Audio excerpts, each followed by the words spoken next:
I'm gonna go up the roof, get into off the roof. Hey, careful.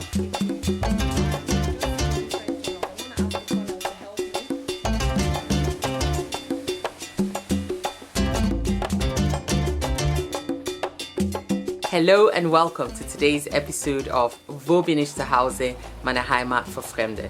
Simply put, where do I call home? My home country for foreigners. 5 cultural and historic places to visit in Nigeria. As the days went by, I started to realize that most of the beautiful or impressive places I got to see in Nigeria had a cultural or spiritual or historical significance attached to it, which also made them, have this extra wow factor about it. And I want to take you to my top 5. We will be starting our journey today in the southeast of Nigeria with Awhum Waterfall. Awhum is located in Enugu. Enugu means on top the hill. And that is the backdrop within which we take this hike.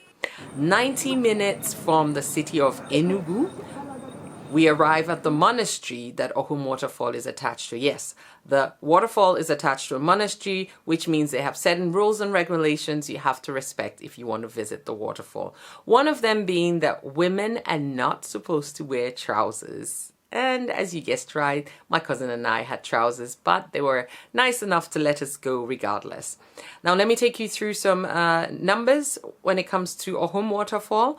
It took us 2 hours, 20 minutes roughly to get to the waterfall, take some pictures and come back. And it was a distance of 6.77 kilometers. It was a rather hot day that day, but it was very enjoyable. What you can expect is you start off the hike in an open field where the sun is hitting down on you, but you have the hills in the background. It's really nice. And when you're done with that, you arrive at an area where you see the second signboard and the stream starts. At this point, you're required to take off your shoes, and we went through the water, and the next significant place we arrived at was the cave. At the cave, you have a statue of Mary. But what I like about this is that you see the trees start to grow, kind of like get higher around you, and the streams start to rise, and it's cool. So you're in the sun, you're still quite exposed in the sun, but it's cooling off a bit, and it has this epic feel about it, right? And before you can get to the main area of the fall, there's this huge rock. You pass through some narrow corridors, high rising, beautiful colored walls of the waterfall, and then you go over this rock and you are in an open space where you see the water just falling down the walls and the sun shining, and this is just beautiful. I mean, it's an image you have to see for yourself. It's beautiful. I would say enjoy your visit of Awhum Waterfall, respect the rules, report at the monastery to make known that you'd like to go visit, and they will provide you a guide to take you there. So now we're off to number 2. Number 2 takes us to southwest in Nigeria. We are going to Osun-Osogbo Sacred Grove, which is unbelievable because I did not believe the landmass this place covered and how much significance and how close I would be to artworks that I learned about in school. I studied arts in school, and we learned about the Osogbo artists, and coming to the Osun-Osogbo Sacred Grove and seeing that for myself was just something unbelievable. So this one has to do with a masquerade. We call that one Olajumi. Olajumi. Yes. So whenever you now enter to the center of the market, so the masquerade will open something, what is covered like this. You see, it's okay, so this is Olajumi when the clothing is closed, yes. And this is Olajumi when the jacket is open. Okay. And people will be praying for whatever they want. It is one of the UNESCO World Heritage Sites in Nigeria, and just a bit about the Sacred Grove.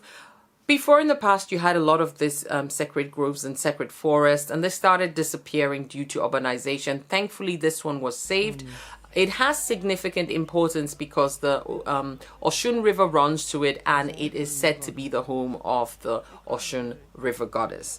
What I liked about this place or the whole setting is that it's a primary high forest that is protected. So you have, you know, plants, different plant species, animal species living there, coexisting with human beings. And the artwork that has been done around it gives you that extra, you know, introduction to the belief of the Yoruba people and the deities they have. So this is Eshu, the god at the crossroad, also referred to sometimes as the devil. If people do not understand him, he's placed in the middle. So wherever you're coming from, you will see Eshu when you are entering this area. Good afternoon, ma. So this is the first settlement in Osogbo. Okay. Where the settlers were settled before they cut the trees that fell into the water. Okay. So, and before they left, they built this house as the first building in this town. So where we are using now as a temple. That was the first building. The first building. So there we always have the priest and the priestess, as you can hear their voices now. So I liked going there and having the guide explain to us. And there is also an art village attached to it. So after you've done your tour, visited the shrine, visited the different areas of the forest, the bridge, the suspension bridge, and you're on your way out, you will see the art village, and there's so many beautiful artworks that you can buy there. I had a nice chat with an artist there who had some quite interesting work. So hello. Yes, hello. My name is Muftau Adetunji Zubero. I'm from this Osogbo. Although I lecture in some places, but this is where I work, practice my work. Okay. I'm a painter. Okay. I finished from Yaba College of Tech. Ah. This is one of my paintings. Okay. You can see Zubero Muftau. This is cloth. Okay. It's like a collage. Yeah. This is supposed to be Osun festival.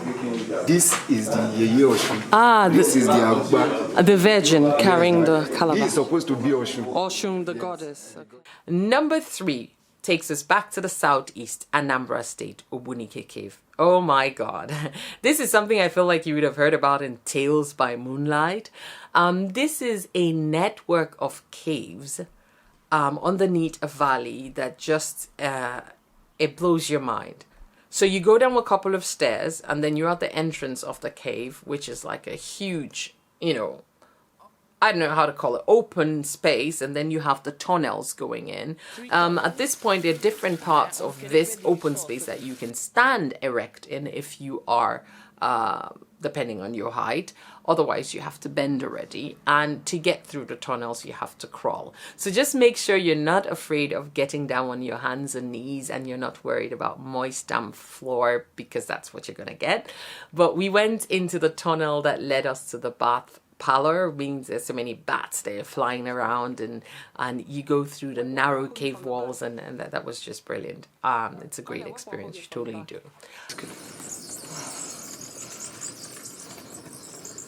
Thank you. Perfect. Yeah. China said, I'm taking the camera down, so take the light down. Take the light down. Thank you. Take the light down. And I'm panning. I'm going that way. Perfect. Up to the roof. Up. There are tour guides available that you can get who take you through the cave. And when you come out of the other side of the cave, there is a stream, a river where you can, I think more of a stream. There's a stream where you can, you know, take a dip, chill out, and an open space where you can actually have a picnic. You're down for a while. Come on.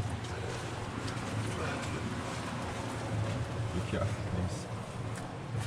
Come, lie down and come out. Okay. Be careful. So that you not hit your head, please. Be careful. Be careful, come on. Yes, you made it. So this is the exit of the mountain section. So we've just come up this pathway. It does have spiritual significance. That's why there's certain rules like taking off your shoes and women are not allowed to go in during their menstrual period. I don't know how they want to check that, but there are these rules, and people actually go there to say prayers. So let's go over to number 4. Oh my God, this is for the adventurous, loving, hiking specialists. Or also maybe someone that just likes relaxing. We're talking about Olumirin, the 7 levels of this beautiful waterfall in Erinjesha. What is the story behind Olumirin? Tales have it that Akinla, the daughter of Oduduwa, left Ife after a horrible dispute regarding the ownership of the Yoruba goddess of fertility, Iro, and the gods told her and her followers that wherever they arrived to 17 days after their foot march would be their new settlement. So they arrived at Erinjesha and gave it thus the name Erinjesha. But they soon realized that there was no water there and they needed water. So she sent out her warriors and hunters to go look for a good water source for them to survive on. And it was during one of these expeditions that a hunter found Olumirin. Olumirin means another god. Now, because of how impressive this waterfall is, they couldn't but refer to it as another god. And people worship this place because they believe that it can only be a god to exist in the way it does, the different levels the waters go through, and just how beautiful the environment is. So that's the historical, cultural significance to Erinjesha. Let's talk about the adventurous side of it, or the relaxing bit of it. It is a 4 hours hike, at least it was for us, to get to the 7th level. And the crazy thing about this place is that if you did do the 7 levels of Olumirin, you would end up visiting 2 states in Nigeria. You would have gone to Osun and also to Ekiti, because the lower levels of the waterfall are in Osun, and the higher level is in Ekiti. So it is a beautiful hike to go through, and you can explore the 7 levels of the waterfall. Some of the parts are a bit, tasking than the other. We didn't do all of them. I think we missed 2. Okay, this is the way up. We're following the leader. Oh, yeah. Oh, my God. Wait. The 4th level, yes? And the 3rd? Now we're going to the 4th. We didn't branch down to the 3rd. The 3rd is there. Oh, okay. We'll branch down when we're coming down.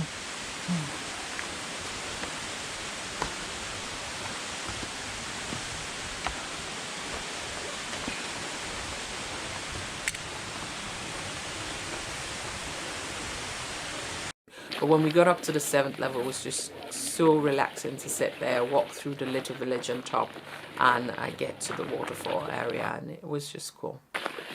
Oh my God, believe it or not, we made it to the 7th level.